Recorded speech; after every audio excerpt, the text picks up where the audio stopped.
ኃጢአት በደል የሰሩ ክፉ ነገር ከመልካም ቦታ የማይገኙ እሺ፣ ነቃ በሉ፣ ነቃ በሉ፣ ነቃ እንበል። እግዚአብሔር አምላክ ይርዳ። እስኪ ታብና ሼሩን ከፍ አድርጉት። የሞቱ ዝንቦች የተቀመመውን የዘይት ሽቶ ያገቡታል። ለምን? እርኩሱም ጥሩ ያልሆነ ቦታ የሚገቡ ሁሉ የተቀደሰውን ሁሉ ያጠፉታልና። እንዲሁ ትንሽ ስንፍና ጥበብን፣ ክብርን ያጠፋል። ሰው ሲሰንፍ ከክብር ይወርዳል፣ ከጸጋ ይወርዳል፣ ከአምላክ መንገድ ይወርዳል። ስለዚህ እነዚህ የሞቱ ዝንቦች የተቀመመውን ዘይት እንደሚያበላሹት ሁሉ ስንፍና ጠንካራ የሆኑትን እግዚአብሔር የሚፈሩትን በእግዚአብሔር መንገድ የሚሄዱትን ሁሉ ምን ይላል? ያጠፋል ይላል። የጠቢብ ልብ በስተቀኙ ነው። የጠቢብ ልብ በስተቀኝ ነው። ቀኝ ኃይል ነው። ኃይል ነው። እሺ፣ ይሄ ቀኝ ግራ ምናምን ሲባል ኃይልን፣ ስልጣንን፣ ጉልበትን፣ ባለስልጣንነትን፣ ተመራጭነትን፣ አርቆ ርዋሪነትን፣ ኃይልን፣ ጉልበትን መግለጫ ነው። ለምሳሌ ጌታችን ኢየሱስ ክርስቶስ በአብ ቀኝ የተቀመጠ ሲባል አብ ቀኝና ግራ ኖሮት አይደለም። ቀኝ ኃይልን፣ ስልጣንን የሚያሳይ ነው። ስለዚህ በአብ ቀኝ የተቀመጠ ሲል በግርማ ሞገስ አብ ባለው ክብር ተከበረ። አብ ያለውን ክብር ወልድ ገለጠ ሲል ነው። በአብ ክብሩ ተገለጠ፣ ከዓለም በፊት በነበረ ክብሩ ተገለጠ ነው እንጂ በቀኙ በግራው ሲል ወንበር ላይ አብ ተቀምጦ የሆነ ቀኝና ግራ ያለው ሆኖ አይደለም። አብ መለኮት በሁሉ ቦታ አለ። ወልድ መለኮት ነው፣ በሁሉ ቦታ አለ። መንፈስ ቅዱስ መለኮት ነው፣ በሁሉ ቦታ አለ ነው። ስለዚህ የጠቢብ ልብ በስተቀኙ ነው ሲል ግራ የስንፍና ነው። ጥበበኛ የሆኑ እግዚአብሔርን የሚወዱ ሰዎች ደግሞ ኃያል ናቸው፣ ብርታት አላቸው፣ ጉልበት አላቸው ሲል ነው። የሰነፍ ልብ ግን በስተግራው ነው፣ ወዳቂ ነው፣ አያርቅም፣ አያስብም፣ የሚወድቅ ነው፣ የማይበረታ ነው። ቢያስር አያጠነክርም፣ ቢወረውር አያርቅም፣ ቢጨብጥ አያጠነክርም። ስለዚህ ጎዶሎ ነው እያለ ነው። ስለዚህ የጠቢብ ልብ ቀኝ ያለው ኃይል የተሞላ ነው፣ የሰነፍ ልብ ደግሞ ደካማ ነው እያለን ነው። ደግሞ ሰነፍ በመንገድ ሲመላለስ እርሱ ልብ ይጎሏል፣ አያስተውልም። መንገድ የተባለው ሕይወት ነው። ሰው በሕይወቱ ሲጓዝ ሰነፍ ከሆነ አስተውሎት የለውም። አላስተዋለም ማለት ምን ይላል? በልቡ ደካማ ነው። የሚያስበው ሁሉ ስንፍና ነው። ስለዚህ መንገድ ተብላ የተጠራቿ ሕይወት ናት። የሕይወት መንገድ ነው። ሕይወት እነዚህ የምንቆጥራቸው እድሜ መንገድ ተብሎ ይጠራሉ። ወደ ሞት ወደ ሕይወት የሚወስዱ መንገድ ስለሆኑ ስለዚህ ሰነፍ ሰው በልቡ አያስተውልም ማለት መልካምና ጥሩን ለመለየት ደካማ ነው። ያገኘውን ይደሰታል፣ ባገኘው ይጨፍራል፣ ባገኘው ይስቃል፣ ባገኘው ያፌዛል።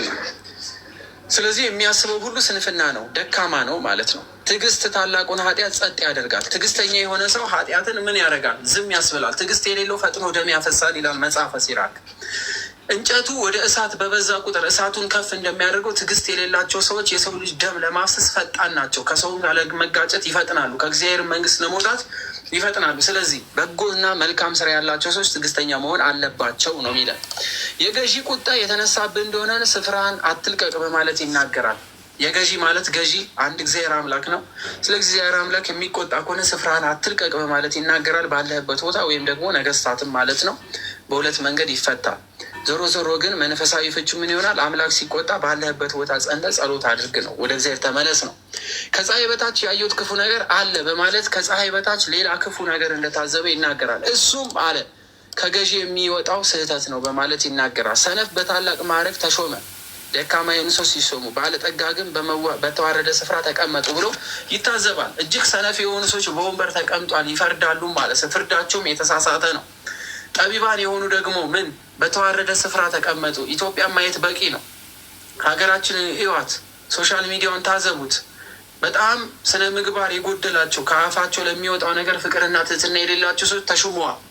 በጣም መልካም የሆኑ ሰዎች በጎ ነገር የሚናገሩ ሀገር ይቀይራሉ ብለን የምናስባት ሰዎች ተንቀዋል፣ ተዋርዷል። ሰለሞን ይሄንን እንደታዘበ ይነግረናል። ስለዚህ ዓለም እንደዚህ ናት ነው የሚለው።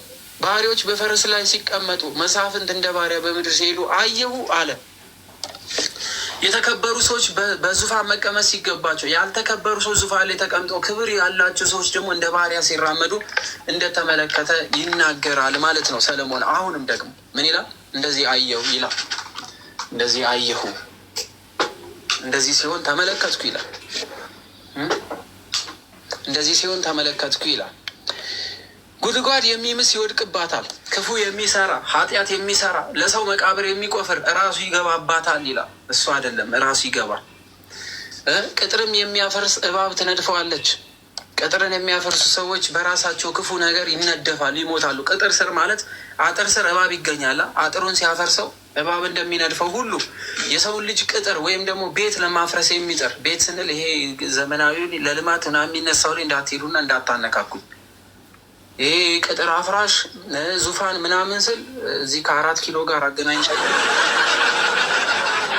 እንዳታነቃቁ ይሁን እሱ እንኳን ናገባኝ። እሺ ስለዚህ ጉድጓድ የሚወስ ይወድቅበታለሁ። ተንኮለኛ ሸረኛ ሰው በቆፈረው ጉድጓድ ይገባል።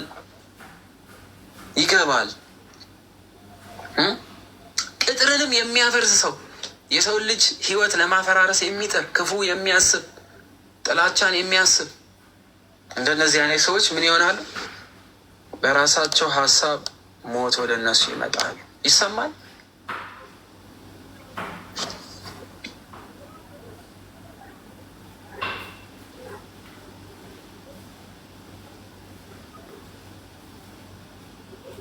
እሺ በጣም አሪፍ። ድንጋይ የሚፈነቅል ይታመምበታል። በፈነቀለው ድንጋይ ራሱ ይወድቃል። የሚጎረጉር ሰውን ለመጣል የሚጥር እርሱ የማይሸከመው ሸክም ለማሸከም የሚጥር ሰው ራሱ በቆፈረው ራሱ ባነሳው ድንጋይ መልሶ ይወድቅባታል። ሰውን ለመጉዳት የሚጥር መልሶ ይቀበርበታል። አርቆ የቆፈረ ሁሉ ለራሱ ይሆናል መቃብሩ። ጊዜ ግን ከሰጠ እንጨትም የሚፈልጥ ይጎዳበታል። ብረት ቢደነዝዝ ሰውም ባይስለው ኃይልን ሊያበዛ ይገባዋል። ጥበብ ግን ስራውን ለማከናወን ትጠቅመዋለች። ደጋሚ ሳይደግምባት እባብ ብትነድፍህ ለደጋሚው ትርፍ የለው። የጠቢብ ሰው የአፉ ቃል ሞገስ ናት ይላል። ከዛ ወዲህ ይታዘባል። እነዚህ ምሳሌያዊ ንግግሮች ናቸው ከላይ ያሉት። በምሳሌ ያስረዳና እንደዚህ ይላል። የጠቢብ ሰው የአፉ ቃል ሞገስ ነው። ጠቢብ ሰው በአፉ ይታወቃል። የሚናገረው ቃል ጥበበኛ እንደሆነ እንዳልሆነ ይናገራል። የሰነፍ ከንፈሮች ግን ራሱ ይውጡታል። ራሱ የሚናገረው ንግግር እንዲያፈር ያደርጋል። ለዚህ ነው ብዙ ከመናገር ብዙ ማዳመጥ እንዳለብን፣ ብዙ ለመናገር ከመፍጠን ብዙ ለመስማት መፍጠን እንዳለብን መጽሐፉም ይነግረን። ስለዚህ የሰነፍ ከንፈሮች ግን ራሱን ይውጡታል። ሰነፍ በገዛ በተናገረው ንግግር ይወድቃል። የአፉ ቃል መጀመሪያ ስንፍና ነው፣ የንግግሩን ፍጻሜ ክፉ እብደት ነው ይላል ሰለሞን። ስለዚህ ብዙ ሰው ሲያወሩ ምን ነው ባያወራ ኖሮ ምንለው ሰው የለም። በጣም ወደ ነው በጣም ልንቀርበው ፈልገን ገና ንግግር ሲጀምር የዘጋን ሰው የለም። በቃ በሆነ ነገር ወደ ነው ምናምን ዋው ምናምን ብለን ልክ ገና ንግግር ሲጀምር በአንድ ጊዜ ውርድ የሚልባችሁ ሰው የለም። እንደዛ ማለት ነው ሰለሞን የሚለው። የተመረጡ ቃላት የማያውቁ ሰዎች አሉ። ሰነፍ ቃሉ ይበዛል፣ አጭር ቃል የለውም። ሰነፍ ቃሉ ይበዛል። ሰው ግን የሚሆነውን አያውቅም። ከእርሱም በኋላ የሚሆነውን ማን ይነግረዋል? ሰነፍ ሰው ምንም ነገር አይረዳም፣ ለመረዳትም ብቁ አይደለም። ንግግሩም ያስጠላል፣ አንደበቱም ይደብርም።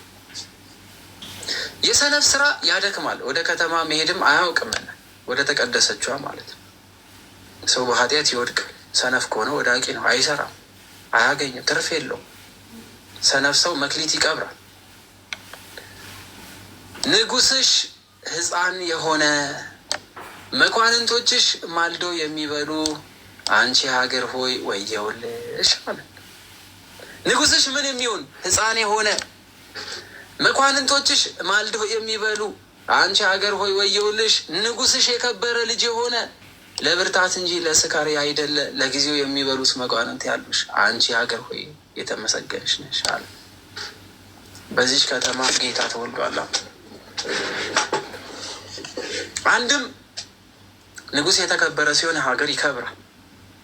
አንድም ንጉስ እንደ ሕፃን ልጅ የሚያደርገው ከሆነ ሀገር ይፈርሳል። አንድም ንጉስ የተባለ ጌታ ክርስቶስ ነው።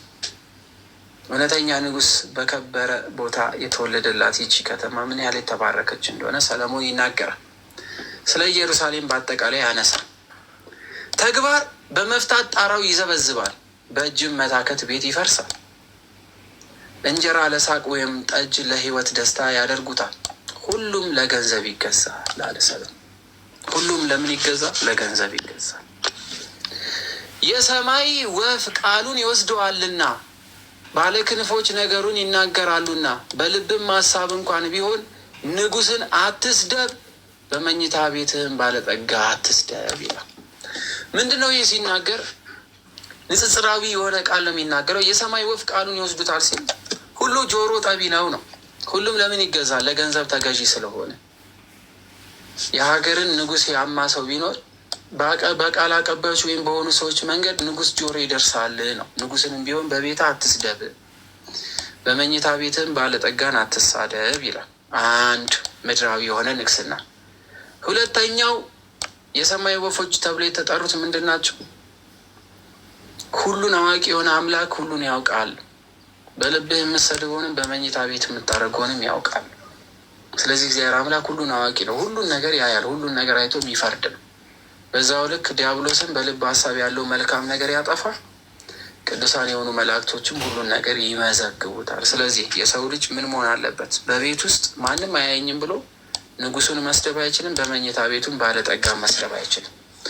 አንድም ለምድር የተነገረ ነው፣ አንድም ለሰማያዊ ምስጢር የተነገረ ነው ማለት ነው። ስለዚህ በዚህ በምዕራፍ 10 ላይ መጽሐፈ መክብብ መልካም ነገርን መጥፎ ነገር እንደሚያሰንፈው፣ ሰው ከሰነፍ ጋር ከዋለ መልካምነቱ እንደሚጠፋው፣ ካለበረቱ ሰዎች ጋር የሚውልና ከኃጢአተኞች ጋር የዋለ መልካምና በጎ ነገሩን እንደሚያጣ፣ ከእግዚአብሔር ጋር ሆኖ ቢኖር በመልካም ቦታ ቢገኝ ከሰነፎችም ጋር አብሮ ባይውል የሰማይ መንግስት እንደምትገባው፣ ንጉሥን ማክበር እንዳለብን፣ በልባችን ክፉ ነገር ማሰብ እንደሌለብን፣ በቀናው መንገድ እንድንጓዝ ይነግረናል ማለት ነው። ጥበበኛው ሰለሞን እነዚህን የመሳሰሉ ትምህርት ሰጥቶናል ማለት ነው። እንግዲህ ነገ እግዚአብሔር አምላክ ቀን ጨምሮልን ምዕራፍ 11 12 እንጨርሳለን። ስለዚህ ደግማችሁ አንብቡ። መጽሐፈ መክብብ ኦልሞስት ጨረስን ማለት ነው ነገ